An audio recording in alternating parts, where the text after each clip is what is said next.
Welcome, everyone. Today, we dive into a brand new story full of excitement and surprises. Sit back, relax, and let the adventure begin. The scene opens with two young children engaged in conversation. The boy, a young prince destined to rule this world, listens intently to his fiancée. As they talk, his thoughts drift inward. I had managed my life with such precision that it had become mundane. But then I heard her speak, and suddenly, she captivated my interest. She had just revealed something remarkable, a truth that she claimed to remember from a past life. According to Bertia, the prince mused, this world is nothing more than the setting of an old game she once played. Her goal, to steer me towards someone she refers to as the heroine. Cecil Glow Alphastar, the crown prince of the Alphastar kingdom, first met his fiancée, Bertia Evil Noches, when he was 10 years old. Bertia, the daughter of the prime minister, is described as having a round, snowman-like body and a somewhat unusual character. Despite being engaged, they haven't seen each other for a year, as Bertia is often confined to her family mansion, supposedly to cure her stupidity disease, as her father jokingly calls it. When Bertia reappears before Cecil just before his 11th birthday, she surprises him with her candid and odd behavior, declaring herself a villainess, destined to disrupt his future romance with a heroine and eventually be cast aside. Her strange proclamations and unconventional attitude intrigue Cecil, who finds her amusing and entertaining, in contrast to his otherwise dull life. During their tea together, Bertia explains her determination to become a first-rate flower of evil, aspiring to be both beautiful and formidable. Although Cecil finds her ambitions and self-perception curious, he is entertained by her straightforwardness and decides to observe her further, finding excitement in the unpredictability she brings to his life. Despite recognizing that she may not fit the conventional role of a queen, Cecil is interested in how their relationship will develop and how much amusement she will provide him as his fiancée. After few days, Cecil, Zeno, and Bertia are having tea together, during which Bertia eagerly awaits permission to eat the snacks due to her diet. Cecil notices her unusual black, fluffy scarf, which turns out to be a live fox named Kuro. Bertia explains how she found and befriended the fox. Cecil then asks Bertia about the peculiar scarf, and she recounts her discovery of the fox during a walk. She fed it sushi, thinking it was an Inari god, and the fox began following her.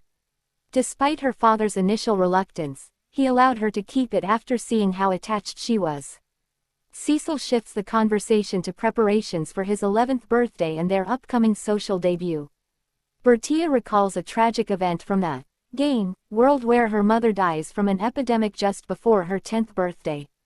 Cecil reassures her and proposes preparing the cure in advance to prevent this outcome, offering his help. Bertia's father, Marquis Noches, arrives and appears worried.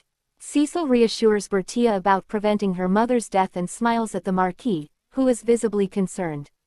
Cecil decides to ask his father, the king, for permission to use the greenhouse and the seeds of the Ruona herb to prepare for the epidemic. Despite Zeno's skepticism, Cecil is determined to act on Bertia's knowledge of the future to save lives and ensure everyone's well-being, making preparations for any possible scenario. On the occasion of Bertia's 10th birthday, Crown Prince Cecil visits her after a long period of absence due to being busy. He finds Bertia looking haggard and exhausted. When he inquires about her well-being, she expresses frustration that he hasn't visited in 3 months, despite her sending numerous letters about her concerns. Cecil apologizes, explaining that he was working on a solution to the problem she mentioned, intending to give it to her as a birthday present. Bertia reveals she was worried about an epidemic that, according to her foresight, would have killed her mother by her 10th birthday. Cecil explains that he used the information she provided to research and create a cure, preventing the epidemic and keeping her mother safe. He further explains that he cultivated Ruona grass and, with the help of doctors, developed a cure for the disease before it could spread widely. Despite Bertia's disbelief, Cecil assures her that everything was taken care of, thanks to his efforts and preparations. He presents Bertia with a necklace containing a panacea, a byproduct of the cure he developed, which can protect her from harm. Bertia is touched by the gift but remains determined to fulfill her role as a villainess, believing it necessary for the story's happy ending. Cecil, amused and intrigued by her resolve, decides to let her continue her plans while keeping an eye on her to ensure nothing goes wrong. The scene ends with Bertia making a dramatic pledge to lead herself into ruin to restore the original scenario, much to Cecil's silent amusement. "Your Highness, finally this day has arrived," Bertia said, her eyes sparkling with excitement. Dressed in a pure white gown adorned with a yellow rose in her crimson hair, she clenched her fist in front of her chest. The pseudo necklace around her neck, coupled with a few gemstones, gleamed under the light. We were alone in the guest room, well, almost alone. Her maids and Zeno were standing by, but they were so skilled at erasing their presence that it felt like it was just the two of us. "That dress suits you, Lady Bertia. You look fabulous," I complimented her. "Thank you very much. That white knight uniform suits you too, Your Highness. Is that your formal attire?" "Standing beside you, I might look transparent," Bertia replied, a hint of shyness creeping into her voice as she compared her attire to mine. She looked so happy with my compliment, but then her confidence seemed to waver. She didn't need to feel that way, she was truly cute in that dress. By the way, when did my compliments about her appearance start coming from my heart? Initially, they were just polite flattery. When we first met, my words were empty, but as she grew up, she became prettier, her porcelain skin and bright red hair more striking with each passing year. All these changes were the fruit of her hard work. "Become prettier," I murmured softly, almost unconsciously. She had really changed, and today, I felt like I was seeing a new side of her. "Did you say something?" Bertia asked. "Leaving that aside, Your Highness, did you want to ask any favor from me? Although now the timing is a little bad. I'm going to my social debut party and commence my turning father to the dark side plan, revenge, right now. Even if it's a favor from you, I don't have the extra energy to help you at this important stage." Her inside was still the same story-driven state. Today was the annual party held by the royal family to commemorate young people making their social debut. Once we attended the party, we would be recognized as members of the social community. Social debuts were usually attended by kids around 13 to 20 years old. The age range varied due to family preparations, personal circumstances, and schooling. Being a royal, I had my social debut right after my 13th birthday, which was not uncommon. However, Bertia was only 11, 2 years younger than me. As my fiance, she was expected to attend events with me, but it was still too early for her debut. Since I needed a partner for my debut, she had to either debut early or I'd have to find another partner, which I didn't want to do. The only alternative was to delay my debut until she was of age, but that would prevent me from participating in any formal work until I turned 15. However, Bertia wished to debut early, even if it meant taking on a larger burden. Since it was her desire, I had no reason to decline. "Please look, Your Highness. My plan to persuade my father has been a failure all this time, but today everything will change," Bertia exclaimed, her determination evident as she struck out her fist. I smiled at her enthusiasm. Marquis Noches must find it both amusing and exasperating. Come to think of it, a few days ago, Marquis Noches gave me Villains 101. Path of Villainy from Zero Tilde, the book you made. I gave it a read. "It's quite interesting," I mentioned. "No way. Father let you see that thing? Since when? What has he done?" "I feel embarrassed now," Bertia stammered, her hands covering her reddening cheeks. Her reaction reminded me of Zeno's embarrassed face when I found his hidden book collection. Marquis Noches has been my tea-drinking friend lately. Sometimes after meetings with my father, he visits me and talks a lot. He mentioned it was a present from you, so I asked to see it, I explained. To be honest, Marquis Noches often sought advice about Bertia from me. A few weeks after she announced her plan to persuade her father to the dark side, he invited me for tea. With a disheartened face, he confessed that he no longer understood his daughter. I managed to keep a calm facade, though internally, I was amused. Marquis Noches was baffled by his daughter's attempts to encourage him to commit various misdeeds. He showed me the book, which was organized and illustrated with cute drawings. Though it seemed like a fun read, I decided to investigate its content further, suspecting there might be real sources behind it. After reading through it, I returned it to Marquis Noches, who was visibly relieved to have shared his worries. I advised him to let Bertia be for a while, suggesting her behavior might be due to an admiration phase. The Marquis took my advice, and though he seemed older and more worn out, he agreed to endure her antics for a while longer. I'll do something about it if it becomes unbearable. For now, let her be, I reassured him, masking my amusement. Back to the present, I complimented Bertia's document and illustration skills, making her blush with pride. I then gently probed her about the sources of her information. The content is half truth, half speculation. Some parts come from my past memories, and others from using those memories to create a collaborator for material sources, Bertia explained. I raised an eyebrow, intrigued by her methods. She revealed that she had befriended Viscount Raleigh Consarvith, who was infamously known as a lolicon, though Bertia seemed unaware of his unsavory reputation. So it's a honey trap, I muttered. What are you talking about? I won't do something so immoral. She protested. Did you know that Viscount Consarvith is quite famous as a pervert who loves children? I asked pointedly. Bertia's face turned ashen as she realized the danger she had been in. She recounted how the Viscount had praised her doll-like appearance and even touched her inappropriately. Her maids, too, looked pale with realization. I comforted the sobbing Bertia, assuring her that I would handle the situation. That's why, to protect you, can you tell me, which other dangerous men have made contact with you? I asked softly. She hesitated, still shaken, but I needed to know to keep her safe. This was just the beginning of ensuring her well-being amidst the intricacies of court life. After few days, at Brescia House. Her father, he was reluctant, he couldn't just interrupt the Crown Prince's conversation with his daughter. A moment later, he nodded slightly to show his agreement. Well, please excuse me then. Please enjoy your time, Your Highness, Bertia. Douglas. Marquis Noches made a polite bow and left us alone in the drawing room. With that, Zeno also stepped back to give us some privacy, though he remained within calling distance. Bertia and I settled at a small table by the window that overlooked a beautiful garden. A maid quickly brought in a tray of tea and pastries.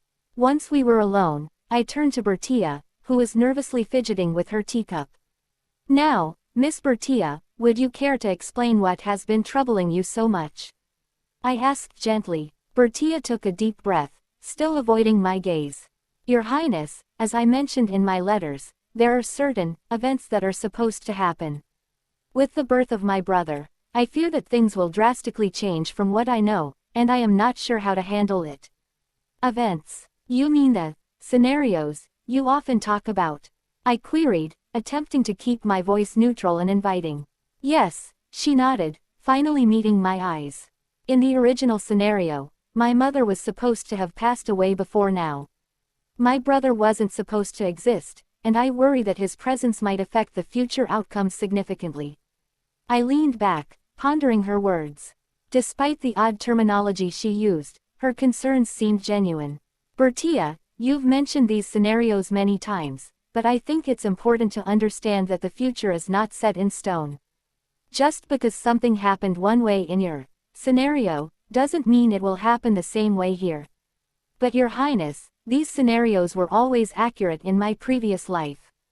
Every event, every person followed the script. What if something terrible happens because of this deviation? She insisted, her eyes wide with anxiety. Then we will handle it, as we have handled every challenge that has come our way so far, I said reassuringly. Look, your brother's birth is a happy occasion. He is a new life, and we should embrace the changes he brings.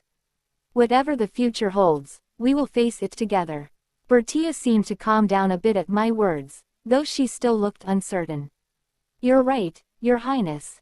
I'm sorry for causing such a fuss. I just care so much about everyone and I want to protect them. And you have done a splendid job so far, Miss Bertia. Just remember, you are not alone. We will navigate these changes together. Now, let's enjoy our tea and discuss happier things, shall we? She smiled, a bit more at ease now, and nodded. Yes, Your Highness. Thank you. The conversation between Cecil and Bertia revolves around a scenario involving Bertia's fiance, Cecil, and the heroine of a story. Bertia explains that Mr. Gulgan, who is to fall in love with the heroine, is conflicted because of his family's dark influence. Bertia also mentions that multiple conquerable targets exist for the heroine, which Cecil wasn't aware of. Bertia insists on playing the villainess to ensure Cecil's happiness, but Cecil suggests a different approach to resolve the conflict involving Mr. Gulgan. Bertia reveals the names of the other targets, all of whom were close to Cecil. Cecil proposes adopting Gulgan into a different family and bringing him to Halm Academy to avoid the negative outcomes. The conversation then shifts to the concept of a reverse harem, which Cecil finds absurd and impractical, especially for his close aides. Cecil then informs Bertia about the existence of spirits and magic, which Bertia finds hard to believe. He explains that both he and Bertia have contracted spirits. Cecil's butler, Zeno, is a spirit, and Bertia's black fox, Kuro, is a high-ranked dark element spirit. He reassures Bertia that with Kuro's help, they can prevent the heroine from creating a reverse harem. Cecil encourages Bertia to learn magic with Kuro before entering the academy. Marquis Noches arrives and is surprised that Bertia only now realizes Kuro is a spirit. Now the scene shifts to the first day of the academy. The school's student council president was giving the speech. Today, I am happy to have the chance to meet and study together with all of you at this academy. The lecture hall is packed with students. Standing on the stage, as a third-year student and the newly appointed student council president, I deliver a speech to everyone. To conclude my long greeting, I take a deep breath, scan the room, and spot someone in the front row of the girls' section. With crimson hair tied up, she looks at me with her lapis blue eyes. I smile, not realizing when her appearance became so charming, as she stands out among the crowd without causing any trouble. Welcome to Halm Academy. Congratulations on your entry. I project my voice to ensure everyone hears my closing words, which have deepened over the years. A loud applause follows. Bertia Evil Noches, 13 years old. Today, my fiancé has entered the Halm Academy Middle School section. Expected of Your Highness Cecil's flower. Even with beautiful ladies around, she still catches my eye, says Charles. After the entrance ceremony, orientation, and other necessary tasks, I return to the student council room. Charles Lionel is lounging on the sofa, smirking at me. While reviewing the remaining documents, I glance up and reply, "Is that so?" With a smile. Charles is probably bringing up Bertia just to tease me, but I won't let him succeed. I need to finish these documents quickly since I have somewhere important to be. I don't have time to play around. But, even though I've heard about her, Lady Bertia really is pretty. Of course, since she's your fiancé, I won't do anything inappropriate. Ah, but since we're in the same class, I should try to befriend my future sister-in-law, says my younger brother, Sean Turquoise Alfoster, who just enrolled today, while stuffing cakes into his mouth. I smile at Sean and say, I'm sure Bertia would be very delighted, which makes his smile even brighter. Sean and I share similar features, though his lighter blonde hair and our identical smiles are often described differently by others. His is angelic, mine is fiendish. I still don't understand why. Charles and Nerd agree that Bart's comments were off the mark. Despite Bart's battle prowess, his social skills are lacking. Alright, it's time for me to go. I promised to attend an afternoon tea party, I announce, standing up. Charles decides to join me, inviting the others along, including Nerd and Gulgan, to greet Bertia and their own acquaintances. As we head to the garden, I saw a girl who was running for no reason and thought she is a drug addict. Then I spot Bertia and greet her. Good afternoon, Bertia. She is startled. Your Highness. Aren't you supposed to come later? Lady Joanna Seltzhoren, my classmate and Sean's potential fiancé, interrupts. Your Highness, you are well loved. Lady Bertia was worried you wouldn't make it and was looking out for you. Bertia, flustered, tries to respond, but Joanna continues, ignoring her. I reassure Bertia, there's no way I'd be late to your tea party. I haven't directly congratulated you yet. Lady Joanna's presence reminds me of her connection to Sean and her previous consideration as my fiance. With a promise to attend to social duties, I prepare to enjoy the tea party, anticipating the reactions of my friends as they meet Bertia. Cecil warns his fiancée, Bertia, about the dangers she may face, emphasizing the importance of caution. Despite being flustered, Bertia agrees. She introduces her friends, Joanna, Silica, and Anne, who she refers to as henchmen but are actually supportive and caring friends who admire her pure-hearted nature. Cecil gently corrects Bertia, suggesting she calls them friends instead of henchmen. Bertia then excitedly asks Cecil if he saw a girl with a white bird, referring to the heroine meeting event. Cecil recalls seeing a peculiar girl but was more interested in Bertia. He presents Bertia with a rare blue rose he cultivated for her, causing her to feel both overwhelmed and responsible for it. As the tea party ends, Bertia reflects on how Cecil's actions diverged from her expectations but is pleased with the outcome. She notes that Cecil's attention and unique gifts make her happy, despite her initial worries about the meeting event. The excerpt highlights Cecil's affection for Bertia and the endearing dynamics of their relationship. So, Your Highness, how is your relationship with the heroine? I haven't heard any information about you two getting along together, Bertia said, staring at me as we chatted and drank our tea after dessert. Heroine. Ah, the bird girl. How do I describe it? Our relationship hasn't even reached the level of introducing our names to each other. I don't even know her name. If I had to describe our relationship, she would be a suspicious person I usually meet, I replied. The bird girl is the daughter of Baron Inderen, Heronia Inderen. Since Bertia often talked about the heroine, I did some investigation on her. Honestly, I knew more than just her name.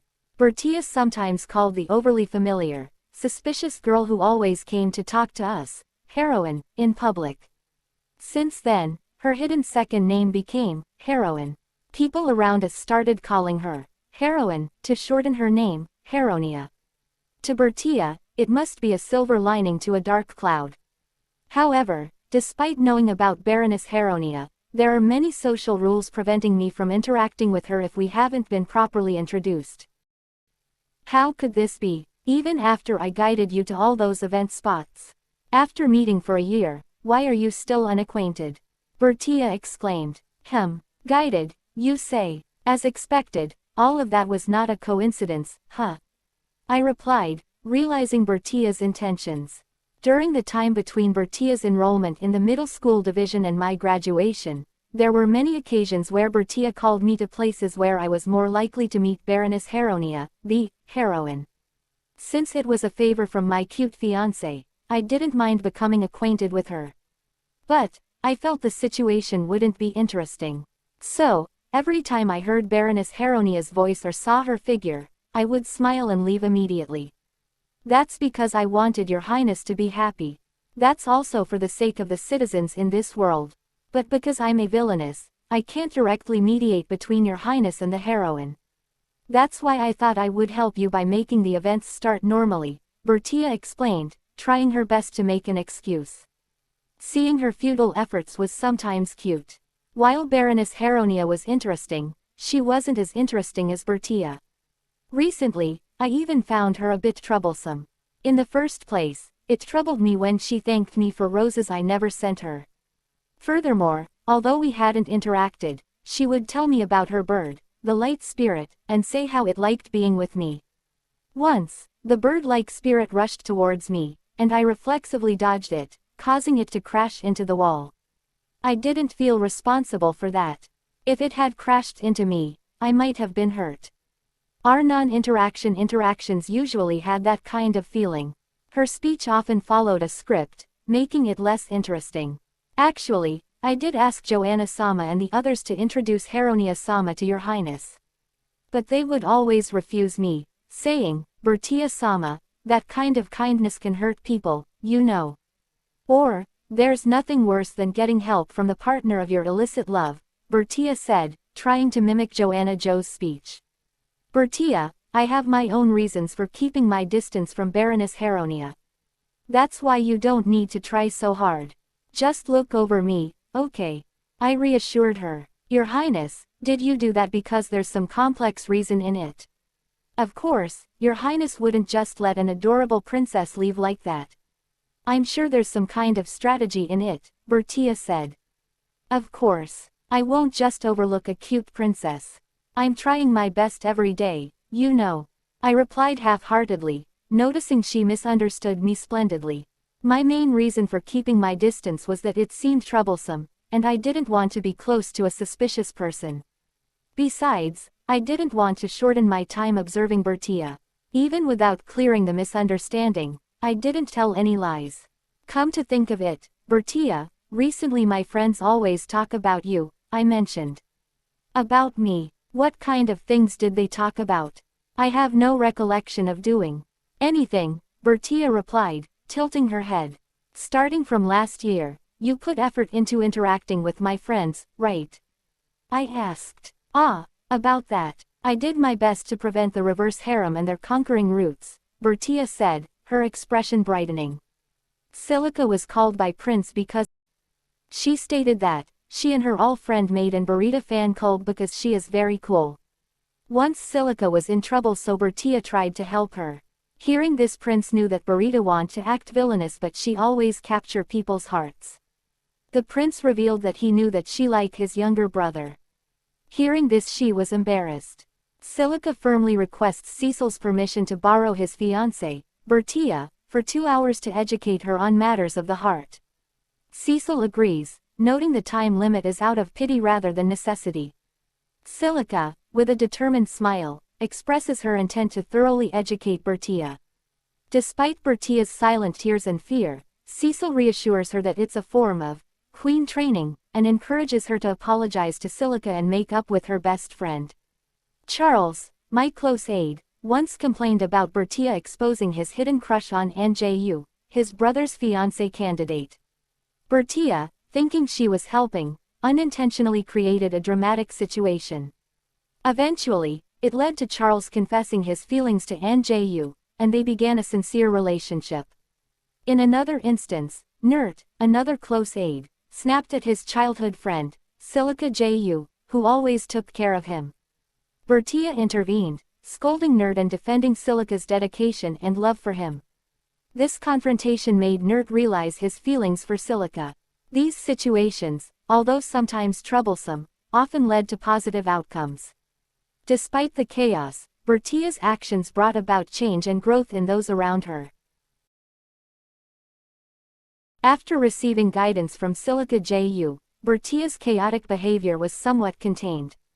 However, she still managed to create surprising situations, such as dragging Cynthia Ju to the student council room to request horse riding lessons from Bard.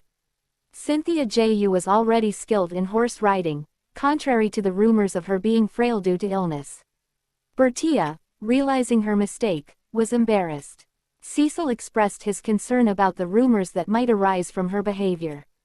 He playfully suggested that she could call him Sissy instead, which embarrassed Bertia. When Cecil found the earrings Bertia had made for him, she reluctantly admitted that she didn't think he needed them. Cecil insisted on wearing them, leading to a humorous and affectionate exchange where he magically ensured they couldn't be removed. Meanwhile, the heroine was furious because she can't get hold of any male interest. Seeing her in distress state the prince was enjoying. Upon returning from a diplomatic trip, Cecil is met with an urgent plea from his younger brother, Sean, concerning Baroness Heronia, who has been causing trouble for Lady Joanna, Sean's love interest. Heronia's actions have also negatively impacted Lady Bertia, Cecil's fiancé, who is being targeted with malicious rumors. Sean, feeling overwhelmed and inadequate, seeks Cecil's help. Cecil, initially reluctant, encourages Sean to handle the situation himself to grow and mature. However, Cecil acknowledges Sean's efforts and agrees to assist with issues specifically concerning Bertia. Meanwhile, Cecil observes a chaotic scene involving Baroness Heronia in the garden. Heronia is at the center of a dispute involving her failure to submit important documents and her manipulative behavior. Heronia's attempts to play the victim are met with skepticism from those around her, particularly as it becomes clear that her actions are creating friction among students and adversely affecting Bertia. Bertia, accompanied by Lady Silica and Lady Cynthia, confronts Heronia. Despite Heronia's attempts to deflect blame and portray herself as the victim, Bertia asserts herself and demands to be heard. The situation is tense, but Bertia's authoritative presence and the support of her allies help to bring order to the conflict. Cecil plans to continue observing the situation and intervene if necessary, focusing on ensuring that Bertia is protected from further unwarranted attacks. In the scene, Baroness Heronia is furious that Bertia has gained unexpected popularity and disrupted her plans. Heronia lashes out, blaming Bertia for hindering her own supposed destiny and calling her a third-rate villainess. Despite Heronia's harsh words, the noble ladies start to praise Bertia for her bravery and integrity, further isolating Heronia. Bertia, overwhelmed and hurt, is comforted by her spirit, Kuro, who threatens Heronia, though this is not visible to others. Cecil, realizing Bertia's distress, rushes to her side. He reassures her, holding her hand and guiding her away from the confrontation. Despite Heronia's ongoing bitterness, Cecil prioritizes Bertia's well-being over the chaos. As they leave, Cecil tries to lift Bertia's spirits by mentioning some souvenirs he brought. Bertia, comforted by Cecil's attention and kindness, begins to smile again, and the scene ends with a warm, reassuring moment between them. The passage describes Prince Cecil's observations of his fiancée, Bertia, who has been showing signs of anxiety and distancing herself from him. Bertia, influenced by Baroness Heronia's words, has stopped confiding in Cecil and appears uneasy. Despite the efforts of Bertia's friends and Cecil's aides to limit Heronia's influence, Bertia's behavior remains unchanged. Cecil tries to reassure her by spending more time with her and even participates in a school event to show their intimacy, but her attitude does not improve. In an attempt to address the issue, Cecil corners Bertia in the garden, employing a Tibetan to prevent her from running away. Despite their playful exchange, Bertia reveals her belief that a compelling force, linked to her fate as a third-rate villainess, is at work, leading to her inevitable downfall. She explains that she has started gaining weight, which she interprets as a sign of this force trying to make her resemble the game's character. Cecil gently suggests that her weight gain might be due to the sweets she keeps in her pockets, indicating that her fears may be unfounded. Throughout the interaction, Cecil shows his determination to protect Bertia and understand her concerns, while also displaying his affection and playful nature. Bertia's genuine and earnest personality contrasts with Cecil's composed and strategic approach, highlighting their unique dynamic. Cecil explains to Bertia that her weight gain isn't due to a compelling force, but rather because of the sweets she's been receiving from other noble daughters since the school festival. After Bertia and Cecil won the Best Couple award, a rumor spread that giving sweets to Bertia would bring good luck in love. This led to many students presenting her with sweets, which she conscientiously accepted and consumed, resulting in her weight gain. Cecil assures her that her increased popularity and the gifts are simply gestures of friendship, not any supernatural force at work. Cecil dismisses Bertia's belief that a compelling force is causing her weight gain, suggesting instead that she simply reduce her snack intake and increase her exercise moderately. Bertia reluctantly agrees. Cecil emphasizes that for her to be a splendid villainess, she must stay close to him. Bertia, worried about future separation and betrayal, is reassured by Cecil, who promises not to treat her coldly. He strategizes to ensure her happiness and to avoid her downfall. Meanwhile, Baroness Heronia's meddling irritates Cecil's close aides, who report her attempts to gather negative information about Bertia and disrupt their romantic relationships. They all express their dislike for Heronia, who continuously intrudes and causes trouble. Cecil and his aides discuss how to handle the troublesome Baroness Heronia. Cecil emphasizes the need for a defensive plan to protect their fiancés. His aides, all in agreement, decide to cooperate and set traps to expose Heronia's malice without directly attacking her.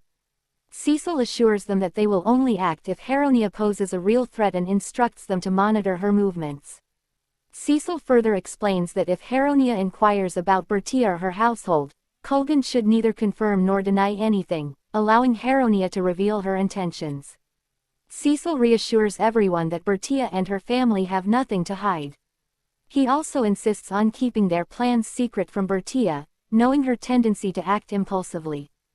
They agree to finalize their actions by the graduation ceremony, a critical time according to the Otome game scenario Bertia mentioned. Cecil plans to use this period to prepare and ensure Bertia's safety. He assigns Culgan tasks to keep him occupied and away from Bertia. Cecil and his aides smile confidently, ready to see how their plans will unfold, even if their smiles seem somewhat villainous.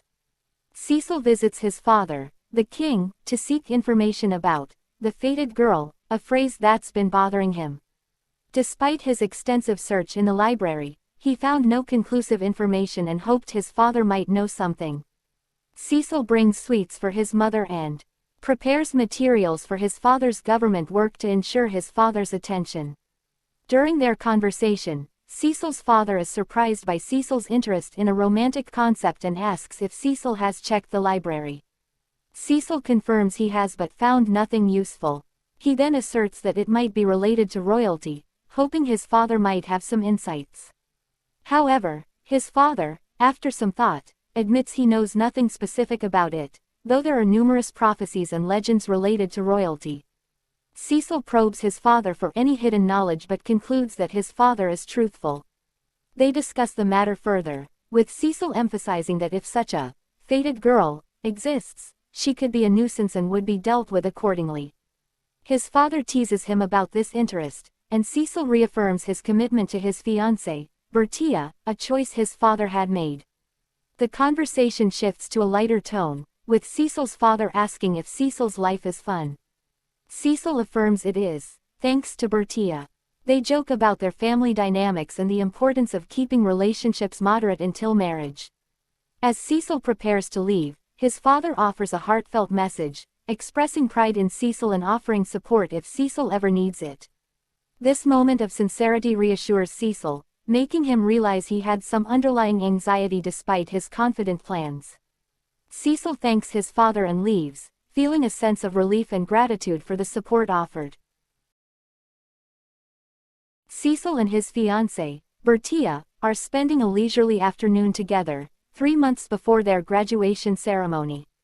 Cecil asks Bertia what color she would like for her graduation party dress, but the topic makes Bertia visibly uneasy. Cecil tries to avoid discussing anything related to the graduation ceremony, Baroness Heronia, or the Otome game, as these subjects seem to trouble Bertia. Bertia, usually cheerful and energetic, becomes anxious and hesitant when the graduation ceremony is mentioned. Cecil assures her that he wants her as his partner for the event, despite her suggestion to go with the heroine instead.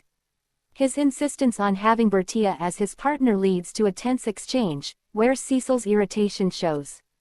To lighten the mood, Cecil asks Bertia again about her dress color. Initially, she suggests yellow, the color she usually wears, but then quickly changes her mind to blue, and then to red or black, and finally to a more villainous-like color. Her choices seem to move away from Cecil's preferences, indicating her internal struggle and sadness. Cecil notices Bertia's sadness and confusion, and despite her attempts to choose a color that aligns with her role as a villainess, he feels anxious. He interprets her actions and expressions as a sign of her potential loss of interest in him, which unnerves him. However, he realizes that her true feelings are revealed through her actions, like clinging to his hand, which contradict her spoken words.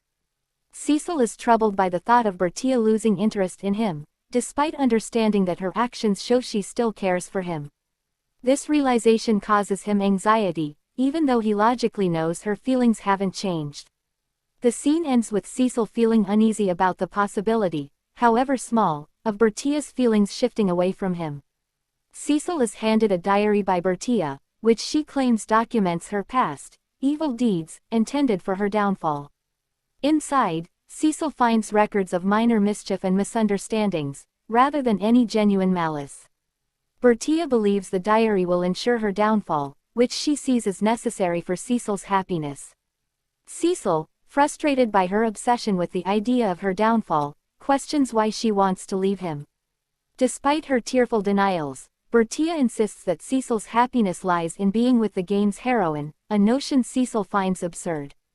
Their emotional exchange intensifies, with Cecil declaring his intent to defy fate and end the game on his terms.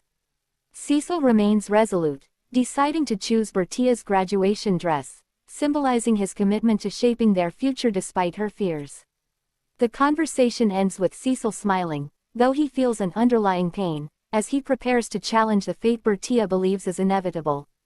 On the day of the graduation party, Bertia wears the dress Cecil chose for her, a navy blue and gold gown, matching his attire. Cecil feels satisfaction and pride seeing her in the dress, but notices a complicated emotion in her expression. Before the party begins, Bertia nervously asks Cecil what he thinks of her, but their conversation is cut short by the entrance announcement. During the ceremony, Cecil maintains his duties as the student council president, keeping an eye on both Bertia and Baroness Heronia. He reflects on the upcoming events and the potential conflicts involving Heronia. As the ceremony progresses, Cecil declares the transfer of student council authority to the new generation. Throughout this, he remains focused on Bertia, who seems to be struggling with her emotions. The applause fades, and silence descends, marking a pivotal moment in the story. In the midst of the graduation party, Cecil announces an unexpected declaration. He calls Bertia to the front and, amidst her nervousness and the audience's growing curiosity, he surprises everyone by proposing to her. Cecil presents a ring and declares that they will marry 2 years later, making a grand statement about their future together. As the atmosphere turns celebratory, Baroness Heronia intervenes with a dramatic objection. She accuses Bertia of various offenses, including tormenting others and a specific incident where she allegedly pushed Heronia down the stairs. This accusation disrupts the joyful mood and draws disapproval from the attendees, causing tension and dissatisfaction in the venue. Cecil responds to Baroness Heronia's accusations against Bertia by pointing out the lack of evidence and witnesses. He explains that Bertia was under constant observation and could not have committed the alleged acts of bullying. Heronia attempts to rally support from the assembly, but no one steps forward, indicating that her claims are unsupported and likely untrue. Heronia then produces a report, claiming it details crimes by Marquis Noches. Cecil reviews the report and reveals that it actually contains evidence of crimes by other nobles, not Marquis Noches. This revelation surprises many attendees, and Cecil's father and Marquis Noches react with varying degrees of satisfaction and anger. Baroness Heronia's attempt to involve Culgan in her accusations fails when Culgan denies any such grievances against Marquis Noches, further discrediting Heronia's claims. Heronia's credibility falters as she is unable to substantiate her allegations. The scene unfolds with Baroness Heronia accusing Lady Bertia of crimes without evidence, relying on a false assumption from an auto game scenario. Her attempt to involve others fails as no one supports her claims. The protagonist reveals that Marquis Noches was actually aiding an investigation against other nobles, exposing the real criminals.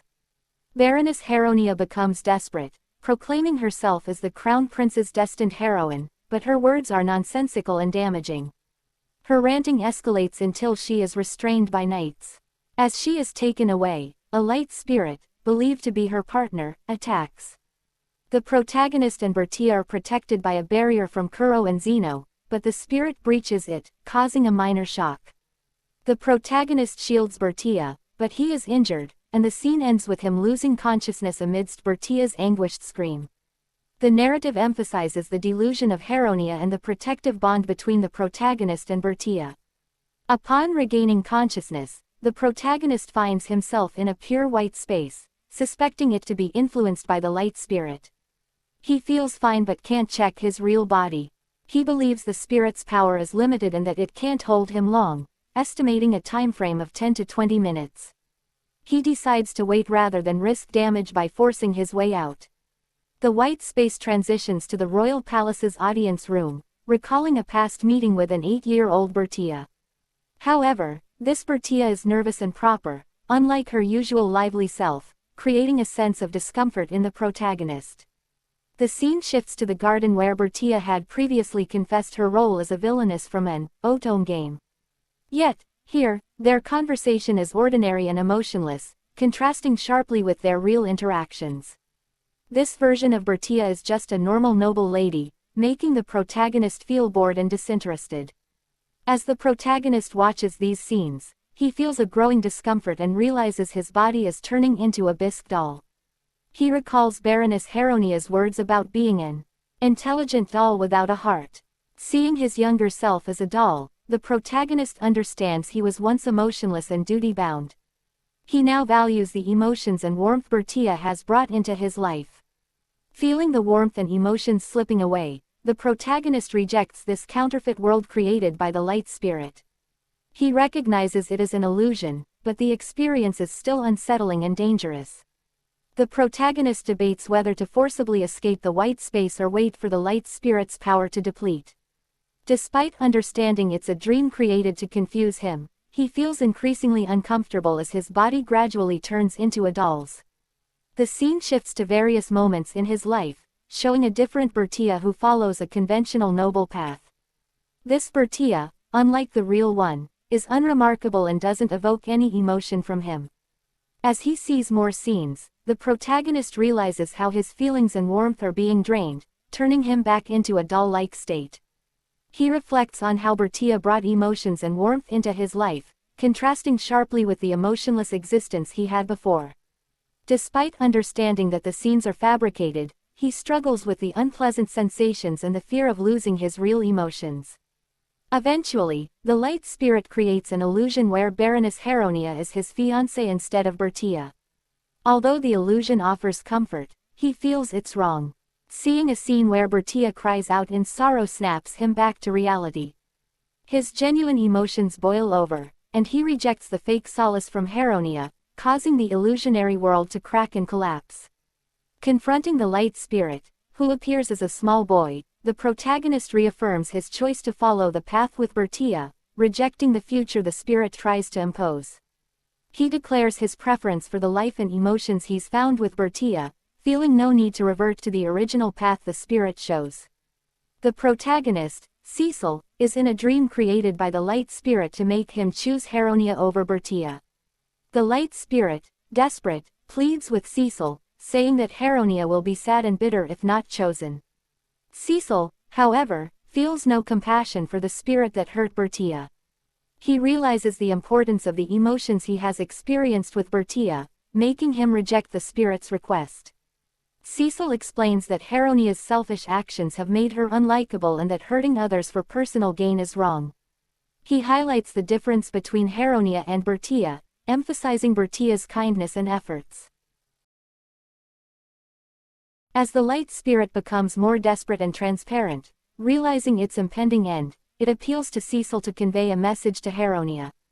Cecil agrees to relay the message: "Even if you can't see me, I will always be with you." The light spirit accepts its fate, knowing it will disappear and become part of the world, still wanting Heronia to feel it is by her side. Cecil agrees, feeling a small sense of compassion for the spirit's plight.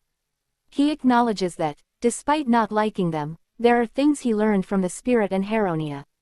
He decides to lend a small hand to honor that. Calling out to Zeno, a spirit connected to him, Cecil prepares to return to reality, accepting the power offered through the cracks in the collapsing dream world. The protagonist, Cecil, is regaining consciousness after being submerged in a dream world created by the light spirit. As he awakens, he hears concerned voices urging him to wake up quickly, particularly because his fiancée, Bertia, is in distress. Bertia is hysterically trying to shave her head and become a nun, believing it will save Cecil and the country. As Cecil wakes up, he sees his friends and guards trying to calm Bertia, who is determined to make a drastic sacrifice to change destiny. Despite feeling sluggish and annoyed by the rough treatment from his friends, Cecil realizes he needs to intervene to stop Bertia from harming herself. Cecil approaches Bertia, who initially mistakes his voice for a hallucination. He reassures her that he is fine and gently calms her down. Bertia is relieved but still confused, thinking she needs to fulfill her role as a villainess and face her downfall to ensure Cecil's and the country's happiness. Cecil explains that the future she feared has already been averted and that he is committed to her. He tells her she doesn't need to enter the monastery or shave her head. Bertia is flustered and confused, but Cecil's reassurances and gentle approach help her begin to calm down. Cecil, having just regained consciousness, insists on having a private conversation with Bertia despite her father's initial reluctance. He orders his aides to leave, but allows Zeno and Kuro to stay. Marquis Noches is uneasy about leaving Bertia alone with Cecil, but reluctantly agrees. Cecil asks about the incident at the graduation ceremony. Miss Joanna explains that a bird, which was a camouflage for the light spirit, appeared and caused confusion. Cecil confirms the bird was indeed a spirit and requests that the incident be kept secret from those outside the higher nobility. He suggests fabricating a story to cover up the truth, as revealing the existence of spirits could cause problems. Charles is distressed about the possibility of ending the party, but Cecil insists on continuing it in an hour to ensure the event ends on a positive note. Once alone with Bertia, Cecil reassures her and gently wipes her tears. Bertia, now calm but still troubled, begins to reveal her thoughts and concerns. She is distressed about not fulfilling her role as a villainess and her perceived failure to ensure happiness for those she loves. Cecil assures her that he is committed to improving the future and asks her to trust him. Bertia, still conflicted, agrees to talk, revealing that her fears are related to the plot of the Otome game and not to Cecil himself. Bertia told Prince, the graduation party in the story is a pivotal event where the heroine must choose one of the capturable target characters. The target character chosen determines whether the heroine will follow an individual route or the harem route. The heroine's choice is indicated by the color of the ornament she receives from the target character. For example, a yellow dress signals a specific route, and the presence or absence of other gifts influences this choice. The protagonist is not among the initial options, but Baroness Heronia still chose him, despite lacking the usual gifts and favorability. This act highlights her determination and perhaps a touch of foolishness, given the established rules of the game. The narrative discusses the different routes and their potential outcomes. In the harem route, the heroine and the protagonist share a sweet relationship with additional complications. In contrast, the individual routes can end in various troubling ways: assassination, disappearance, excessive focus on study or warfare, and so forth. The protagonist reflects on his past actions and how he might have handled situations differently if he hadn't changed. He's now more aware of his interest in people and their struggles, compared to his past self who was more self-reliant and detached. Certainly, here's a summary. Cecil Sama is deeply involved in a complex plot where traitors in their country are collaborating with the neighboring nation. Cecil infiltrates a hidden base in the neighboring country and discovers a plan to invade. He provides evidence to Charles Sama, who then returns to their country to report and strategize. Cecil and Charles launch a simultaneous attack from both inside and outside, ultimately defeating the neighboring country. During this period, a romantic event unfolds involving a female intelligence member, leading to a happy ending for Charles Sama and the heroine. In other routes, different scenarios unfold. In Nert's route, Cecil becomes engrossed in research and ends up isolating himself in a laboratory. The neighboring country seizes this opportunity to attack, but Nert's creation of a powerful weapon helps them win. Nert and the heroine find happiness together. In Bard's route, Cecil becomes obsessed with war, unifying neighboring countries through conflict. Despite achieving peace, Cecil's boredom leads him to seek new targets. Bard and the heroine eventually find happiness, but the damage caused during this process is significant. He then thought, in Charles's route, I probably acted on my own because I didn't feel I could rely on others. In Nelt's route, I seem to have stolen his research from him without any regard for his feelings because it just seemed interesting. In Sean's route, I suppose I wasn't interested in people and didn't understand my brother, so I pushed an unsuitable role onto him. I was just like I was before I met Tia.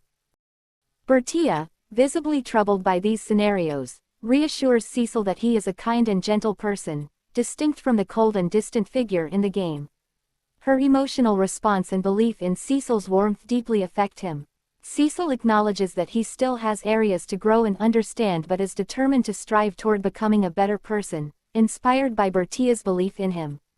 Bertia's emotional plea and her insistence that Cecil should not become a cold, distant figure prompts Cecil to feel a renewed sense of purpose.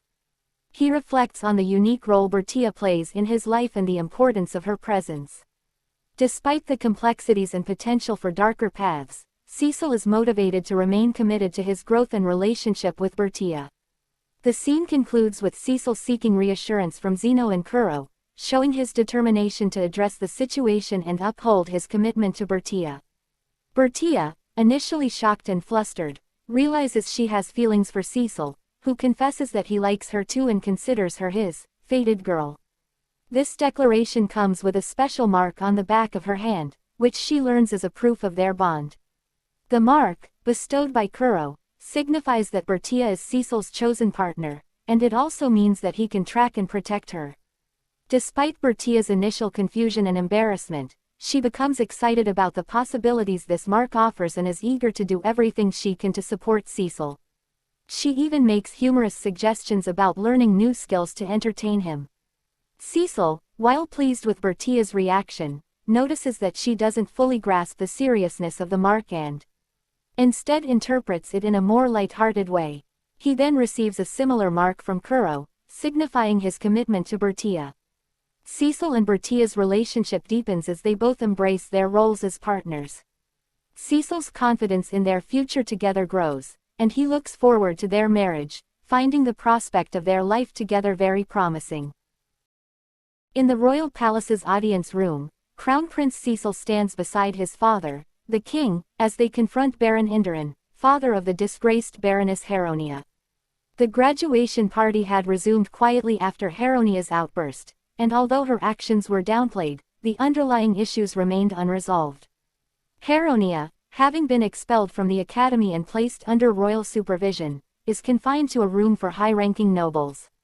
While not treated as a criminal due to her minor status and the voluntary actions of her spirit, Heronia still faces societal retribution for her offenses. Cecil and his father, alongside Marquis Noches, deliberate on how to handle Heronia's punishment to avoid setting a dangerous precedent. Baron Indran arrives to grovel before the king and the Marquis, presenting documents to sever ties with his daughter to protect his family's status. Heronia would become a commoner with no connection to the Indran family. Despite the difficulty of this decision, Baron Indran prioritizes his duty as head of his family over his parental feelings. Marquis Noches, unwavering, demands to know the punishment that will follow Heronia's disownment, emphasizing the need to protect the dignity of both the Noches and royal families. Heronia's actions, deemed extremely foolish by the nobility, necessitate a firm and decisive response.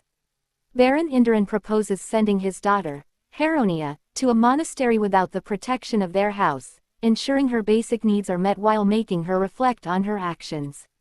Marquis Noches agrees, emphasizing the need for clear consequences for her insults toward the royal family and the Noches house. Prince Cecil requests to choose the monastery, to which everyone reluctantly agrees, although they are suspicious of his intentions. Heronia is brought in, bound and guarded, yet she remains defiant and oblivious to the gravity of her situation. She continues to express misguided confidence in her relationship with Cecil and her supposed righteousness. The king interrupts her, clarifying that her punishment is for her offenses against the crown prince and Bertia. He explains that while her actions could be considered serious crimes, they are treating it as an internal matter due to her student status and the context of the academy. Heronia's confusion and denial, highlighting her inability to grasp the consequences of her actions, while those around her feel a mix of contempt, embarrassment, and frustration. Heronia is informed of her punishment, severing ties with the Indran house and living the rest of her life in a monastery as a commoner. She reacts with anger and confusion, appealing to her father, who firmly tells her to face reality and reflect on her actions. When Heronia mentions her bird, Pai Chan, she is told that it no longer exists.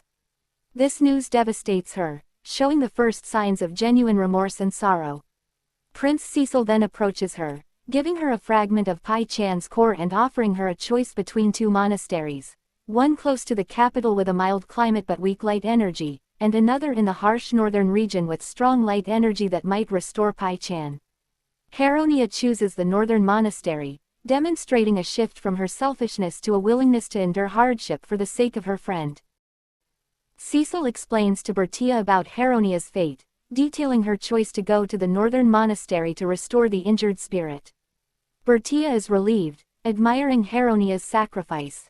Cecil reassures Bertia that she will be his one and only partner, and that Heronia will not return. Cecil then addresses Bertia's insecurities about becoming his princess. He reassures her that she has worked hard to be his fiance and promises to support and protect her. He urges Bertia to remain by his side, emphasizing that they have friends and spirits to help them. Bertia promises to support Cecil and make him a splendid king, preventing him from seeking war out of boredom. Cecil is moved by her dedication, expressing that her presence brings him true happiness and a sense of purpose. The conversation ends with Cecil affirming that the most important conclusion, despite any changes in the scenario, is that he has found his fated girl in Bertia, and they will lead an enjoyable life together. After Heronia's punishment was decided, Cecil sought to confirm some suspicions by speaking with his father. In a private meeting in the king's study, they shared a drink of kiwis, an amber-colored sake. The atmosphere was initially relaxed as they celebrated Cecil's graduation, but the conversation soon turned serious. Cecil asked his father about the fated girl, and whether there were others like him, possessing extraordinary abilities. His father initially evaded the question but eventually confirmed Cecil's suspicions. The king explained that occasionally, children with exceptional abilities and a lack of emotions are born into the royal family. This trait is traced back to the founder of their country, King Tujin, who is known for his strategic brilliance and love of war.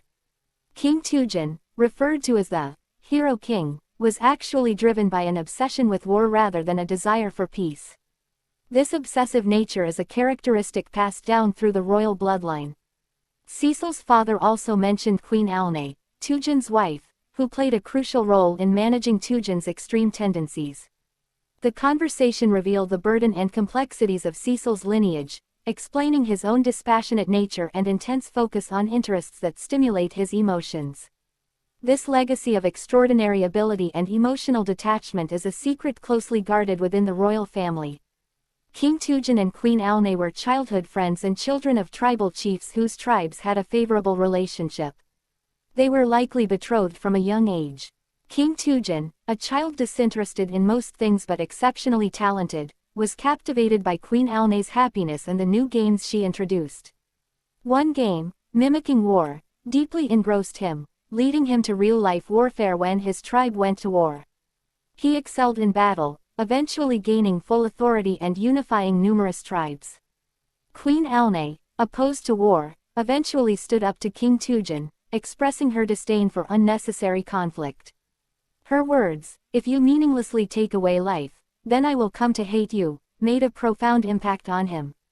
This shifted his focus from war to building a peaceful country, demonstrating that she was his fated girl. Cecil's father explained that exceptional children like King Tujin, with high abilities but lacking emotions, were born into the royal family every few decades. These individuals became obsessed with what interested them. If their interests were positive, they became wise rulers. If not, they risked becoming tyrants or losing themselves to despair. When Cecil was born, showing early signs of high intelligence but emotional detachment, his father was worried. He hoped Cecil would find happiness and emotions by connecting with someone special, thus gambling on Bertia. Despite her flaws, Bertia's lively, compassionate nature and her clear affection for Cecil made her the perfect match to draw out his emotions. This gamble proved successful as Cecil developed genuine feelings for her, validating his father's decision. Cecil's father reflects on how happy he is that Cecil found someone who brings him joy, specifically Bertia. This realization led his father to feel relieved and even celebrate with Cecil's mother when Cecil asked for a birthday present for the first time. His father explains that as a parent, it was natural to worry about Cecil's future, especially given Cecil's unique temperament. They share a toast, with Cecil joking about being assigned more official duties, and his father agreeing to ensure Bertia remains by Cecil's side, as her presence makes Cecil enjoy even boring tasks. Reflecting on his father's worries and decisions, Cecil decides not to tell Bertia about the royal family's dark history and the potential for emotional detachment. He doesn't want to bind her with something as arbitrary as bloodline but wants her to choose him of her own free will. He finds Bertia's lively, unpredictable nature charming and wants her to remain that way, believing she is his most precious and special person. Cecil looks forward to their wedding and a happy future together. Despite Bertia's anxiety about the upcoming ceremony, she is determined to be a good bride. Cecil plans to ensure she has everything she needs and to handle any obstacles, like threats from neighboring countries. Their conversation is light and playful, with Cecil reassuring Bertia of his commitment and teasing her affectionately. He enjoys her reactions and is determined to keep her by his side, finding joy and purpose in their relationship. The day of Cecil and Bertia's wedding has finally arrived, filling the capital with joy and excitement. The streets are packed with people eager to see the royal couple, with knights maintaining order. Cecil and Bertia ride in a carriage, surrounded by cheering crowds, as they make their way to the cathedral. It's been 2 years since the turmoil involving Bertia's downfall, during which she graduated from Halm Academy and prepared for her marriage to Cecil. For Cecil, these 2 years have been long and tedious due to the reduced time he spent with Bertia. He occupied himself with political maneuvers and ensuring the stability of neighboring countries, all while eagerly anticipating their wedding day. As the couple arrives at the cathedral, they part ways briefly. Bertia wishes to walk down the aisle with her father, and Cecil respects her wish, entering the cathedral ahead of her. During the preparations, Kuro, usually a maid, gives Cecil a notebook from Bertia titled, "List of Things I Want to Do for My Wedding, Best 100. Cecil reviews the list and decides to fulfill as many of Bertia's wishes as possible, enlisting the help of Zeno and other allies. Despite wishing he had received the list earlier, Cecil is determined to fulfill as many of Bertia's wishes as possible. He delegates tasks to Zeno and enlists the help of others to make the wedding perfect for Bertia. The wedding ceremony begins with music, a break from tradition as per Bertia's wish. Bertia, escorted by her father Marquis Noches, walks down the aisle towards Cecil. After an emotional handover, Cecil reassures a nervous Bertia, supporting her as they proceed together. The Archbishop begins the formalities of the ceremony, which includes a lengthy recitation of the Church's merits. As the ceremony progresses, Cecil's father, the king, presents the Crown Prince and Crown Princess emblems, which are rings symbolizing their union and status. Bertia had always wanted an exchange of rings ceremony, a custom that didn't exist in their country. Cecil decided to grant her wish and put the ring on her finger, feeling happy as he sensed her delight. He then asked Bertia to put the ring on his finger, which she did with trembling hands, warming Cecil's heart. For the Kiss of Vows ceremony, Cecil added personal vows, surprising Bertia and the Archbishop. Bertia, though flustered, declared her love and support for Cecil, albeit in a more abridged manner than expected. Cecil, finding her adorable, asked for another kiss. Despite her nervousness, Bertia managed to kiss him, making Cecil unexpectedly shy and embarrassed. The Archbishop proceeded with the ceremony, and after signing the Book of Vows, Cecil and Bertia were officially recognized as husband and wife. The ceremony concluded with applause from the attendees, and the newlyweds smiled and waved to the crowd, feeling relieved and happy. Bertia's wedding wish to be princess carried was fulfilled by Cecil, despite his recent concern about his diminished physical strength. Cecil was reassured by Bertia's physical strength and the fact that the heavy dress didn't seem to weigh him down too much. After the ceremony, Cecil carried Bertia out of the cathedral, which garnered positive reactions from the attendees. The crowd admired the gesture, and many couples were inspired to hold each other more closely. Bertia was initially surprised and embarrassed but gradually calmed down and enjoyed the moment. As they exited, the knights lined up in a ceremonial fashion, and the crowd outside cheered loudly. Cecil and Bertia exchanged smiles and waves, with Cecil playfully encouraging Bertia to wave her hand as he kissed her cheek. Despite her embarrassment, Bertia was happy and waved energetically. Cecil intended to keep carrying her for a bit longer before setting her down for the bouquet toss and other post-wedding events, using the moment to publicly declare his affection for her. After the wedding ceremony, the event quickly became lively and hectic. The bouquet toss, which wasn't a custom in their world, attracted a lot of excitement. Though initially intended for unmarried women close to them, foreign guests also requested to join. To avoid any issues, extra bouquets were prepared for everyone involved. The bouquet toss itself was very competitive, and surprisingly, Kuro ended up catching the main bouquet. This led to a humorous misunderstanding where Bertia had to explain the event's meaning to Kuro. Cecil had to reassure Zeno about appropriate behavior due to Kuro's interest in Zeno. Next, as they left the cathedral, Cecil had arranged for a flower shower along the route to the royal palace, fulfilling another of Bertia's wedding wishes. This gesture delighted the attendees and Bertia. At the marriage reception, Cecil and Bertia performed various traditional events. One of Bertia's specific requests was to do the first bite together after cutting the cake, which had a sentimental meaning from her previous world. Despite initial reluctance from their parents, Cecil managed to get them on board with the idea. The cake cutting and first bite ceremony went smoothly, fulfilling Bertia's wish and adding a personal touch to the celebration. As the party progressed, some guests were initially critical, but the overall atmosphere remained positive due to the couple's evident happiness. The high-ranking friends and relatives also created a sweet and pleasant ambiance, and even those without partners found unexpected camaraderie. Bertia was pleasantly surprised by the way the events unfolded, especially the first bite tradition. Cecil had prepared a letter of thanks for Bertia to read to her parents, based on her list of wedding wishes.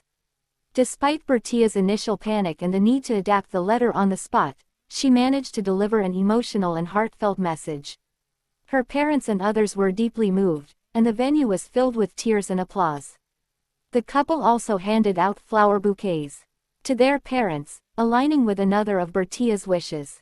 The day concluded peacefully, and although not everything from the list was fulfilled, Cecil felt satisfied seeing Bertia's genuine emotions and joy.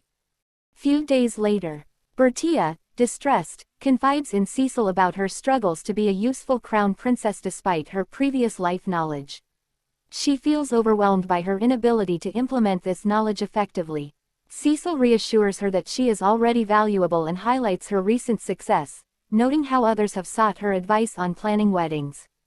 He explains that this interest in her expertise is an opportunity for the country to strengthen international relationships and potentially generate revenue. Bertia is enthusiastic about collaborating on wedding planning and agrees to handle the requests while ensuring financial matters are double-checked. She publishes a successful magazine on marriage, which becomes popular among women. Cecil is deeply touched by Bertia's efforts and expresses his desire for their continued happiness together. After a year, as Bertia goes through a long and painful labor, Cecil waits anxiously in the adjoining room. Despite the seriousness of the situation, Bertia's vigorous and somewhat humorous comments about the pain make Cecil smile. The scene is filled with tension and concern from family members, including her father and Kuro, who react differently to the childbirth. Bertia and Cecil are anxiously awaiting the birth of their first child, enduring a long and painful labor. Bertia's amusing and determined comments during childbirth make Cecil laugh despite the seriousness of the situation. After a grueling night, Bertia gives birth to a son, who resembles Cecil and has a unique hair color. Bertia is overjoyed and believes their child will be smart and loved. Years later, their 5-year-old son, Ainsart, excitedly presents a blue lily-potted plant to his parents. He is eager to impress Bertia, though he subtly tries to test her limits, reflecting his obsession with her and his jealousy about the impending sibling. Despite Bertia's enthusiasm and inability to recognize the plant's true nature, Ainsart boasts about growing the blue lily for her, hoping to gain her affection and approval. Cecil observes Ainsart's behavior with mixed feelings, noting his cunning and the challenges of raising a child who deeply seeks his mother's attention. Cecil reflects on his son Ainsart's achievement in creating a blue lily, a feat previously thought impossible by botanists. Cecil notes that Ainsart's motivation stems from a desire to please his mother, Bertia, and to compete with his father. Cecil decides to find new challenges for his son to keep him interested and to atone for monopolizing the botanist's work. Bertia is overjoyed and calls Ainsart a genius, but Cecil advises her to keep such comments private. Cecil places the lily on the table, prompting their black fox spirit, Kuro, to jump into Bertia's lap. Zeno, Kuro's partner, scolds her for lying on the cold floor, worried about her health as she is pregnant with his child. Ainsart, exhibiting a mix of innocence and cunning, appeals to sit on Bertia's lap, subtly testing her affection. Cecil, aware of Ainsart's intentions, intervenes by placing Bertia on his own lap instead, eliciting protests from both Bertia and Ainsart. Bertia reassures Ainsart of her love, but Cecil recognizes the underlying competition between father and son for Bertia's attention. Cecil reminds Ainsart to be gentle with his pregnant mother and hints that Ainsart will find his own, fated partner, someday. The scene concludes with Cecil's acknowledgement of the delicate balance in their family dynamics and his resolve to maintain harmony while preventing any potential. Ainsart continues to express his strong attachment to his mother, Bertia, declaring her as his special person, and wanting to monopolize her affection. Despite Cecil's reassurance and claim over Bertia, Ainsart remains determined. However, Cecil hopes Ainsart will find his own special person to lessen his attachment to Bertia. When Bertia gives birth to their second child, a girl named Ankus who resembles Bertia, Ainsart immediately shifts his affection to his newborn sister. He declares her as his fated partner, and becomes highly protective and doting towards her. Cecil, while relieved that Ainsart's attention has moved away from Bertia, now worries about Ankus's future due to Ainsart's overprotectiveness. As Ankus grows older, she expresses frustration at Ainsart interfering with her potential romantic relationships, wanting to experience romantic love beyond sibling affection. Ainsart, however, insists on being the dominant protective figure in her life. Despite this, Bertia remains oblivious to the underlying dynamics and believes her children are simply getting along well. The story concludes with a humorous look into the future, showing the ongoing sibling dynamic and Bertia's continued cluelessness about the intensity of her children's feelings.